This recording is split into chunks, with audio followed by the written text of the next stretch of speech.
This is AM 650's The Law Show with Sterling Fox. Now back to the show.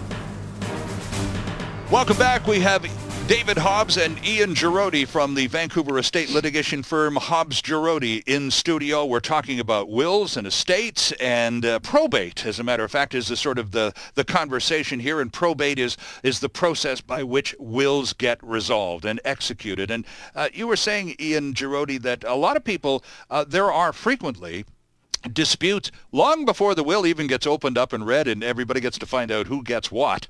There are disputes as to the validity of the will, and some of these disputes can get pretty heated. You said sometimes people come to Hobbs Giroday at the outset, even to challenge the validity of a will. And you said at that time, yeah, we have a few tools that we can help some of these clients with. What were you talking about? What sort of tools were you referring to? Sure. So you know, just by way of example, Sterling, someone might come to see us saying, well, I'm aware of this will from 2009, but I have some reason to believe that my dad, the will maker, really didn't have the capacity to make that will, so I'm concerned about its validity.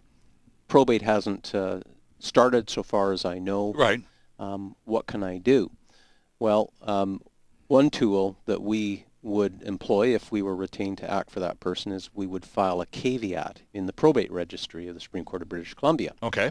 And a caveat is a short document that essentially stops the probate process. What it does is it says, do not grant probate, please, court registry, without giving me notice. Okay. And effectively what it does is the probate registry is hands-off until the caveat is dealt with in some way. Now, it can be dealt with in different ways. It can be withdrawn.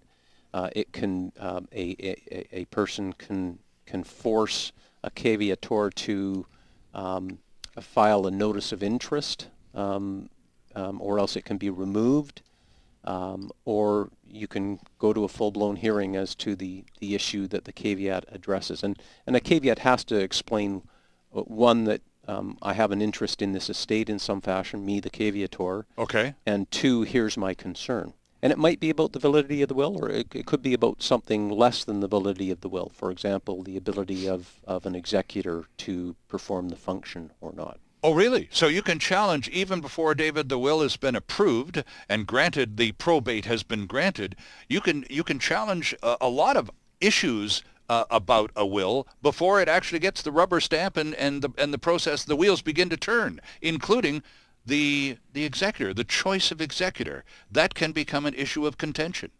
Well, the caveat, again, I think the important thing to understand is it halts the processing of the application for probate. Okay. So it stops whoever is seeking to prove a will. It stops them in their tracks because the registry will not process that application. Right.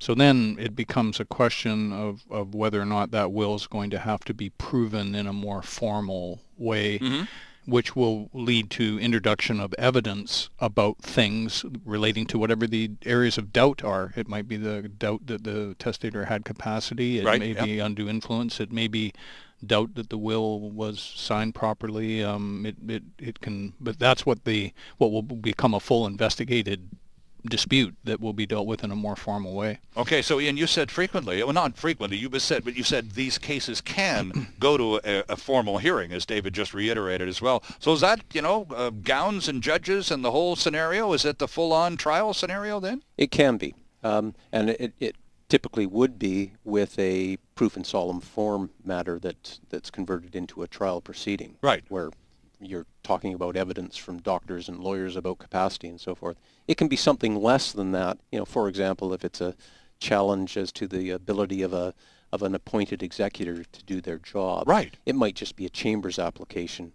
You're before a judge or a master, but you're not gowned. You're in your You're in your business suit. Mm-hmm. And it can be decided on written evidence as opposed to live witnesses and so forth. Okay, so a caveat is one tool or device by which lawyers and their clients can challenge wills right from the get-go. Are there any other similar devices or tools, as you described them, Ian, that you have at your fingertips? Yes. There's really two things you can do. Normally, we would file a caveat to stop the probate process. Right, just put it on hold. I might add that you can have a probate grant in common form, in sort of the registry vetted and approved probate grant. Okay. There can still be a challenge to the validity of the will after that occurs. Oh, really? But it's, if it can be stopped in advance, that's preferable. Okay. But certainly, one other tool we use is commencing legal action.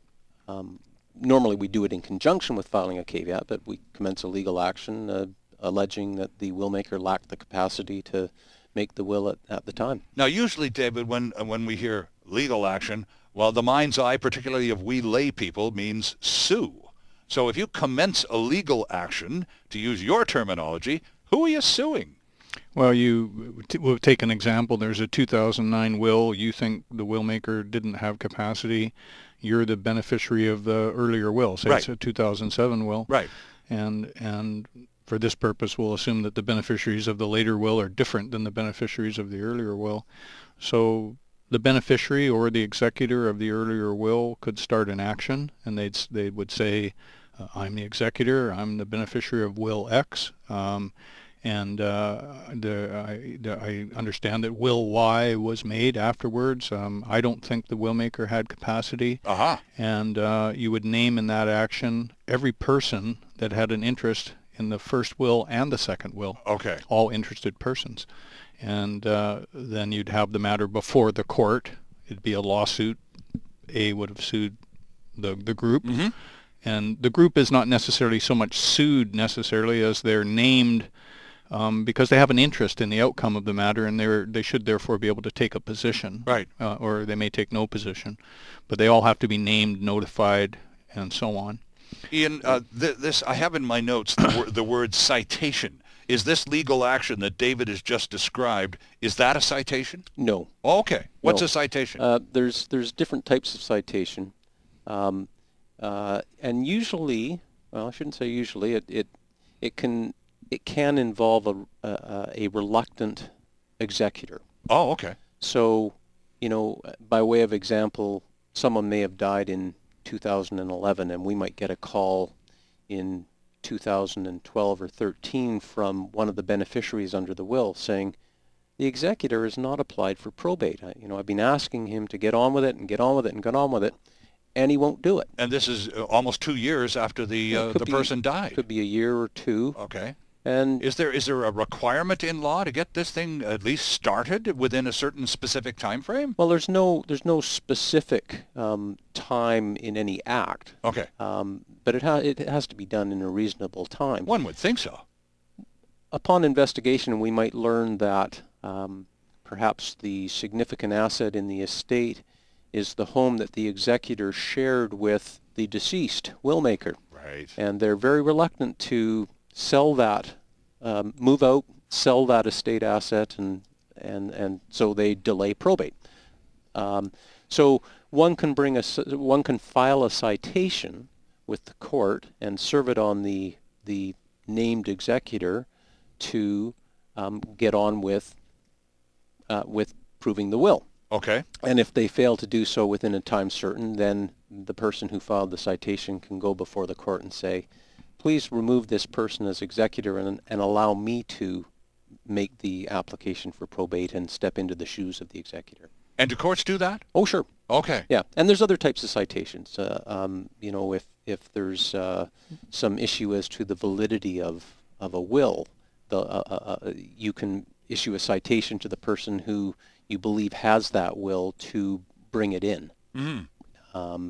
You can have a citation to produce documents. So if you know there's a will out there and you want to get on with getting it administered and get the probate application, you can issue a citation to a person to bring that will in so that you now have it to make the probate application. Okay, lots left. We're talking probate and wills and estates with Vancouver estate litigation lawyers David Hobbs and Ian Giroday from Hobbs Giroday in Vancouver. And a lot of your work deals with executors. You advise executors, lay people who are called upon to perform a legal obligation, usually by a friend or family member. And I want to pursue the whole matter of executors and the kind of work you do with them in the context of probate. When we come back with more on The Law Show, right here on AM 650.